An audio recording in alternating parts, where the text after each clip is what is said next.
Homebuyers came back to the market in January, signing more contracts to buy existing homes than they have in a year and a half.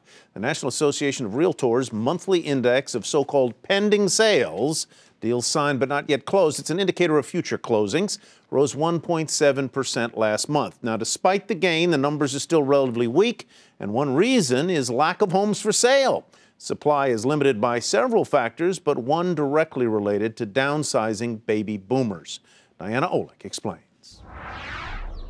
Betsy Friedlander and Mike Clipper have adored their light-filled three-story colonial in suburban Bethesda, Maryland for nearly 3 decades.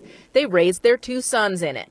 But now, with the boys grown and gone, they're looking for a new home as part of a new lifestyle. I think we wanted to have more of an urban life. If we could be downtown where we could walk to everything, I think that was a preference for us.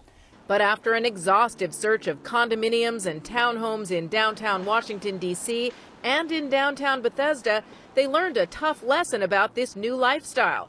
It has become incredibly expensive. We were shocked because we thought, well, we would be able to sell our house, maybe put a little money in the bank and buy something that we could be comfortable in. Everything, she said, was so tiny. We couldn't even figure out how Mike could watch TV and I could be asleep at the same time. So they gave up, like so many baby boomers are now doing, which is causing an even bigger problem. You see, downsizing baby boomers were supposed to fuel the nation's anemic housing supply dramatically, making way for much needed new buyers. But listings are now down 9% from a year ago, and there are still too few of these coming on. So the houses that were waiting to come on the market for the young families who are trying to move into the good school systems and the good neighborhoods aren't coming on. Real estate agent Jane Fairweather says at least half of her baby boomer clients cannot afford to move, and that is limiting her listings.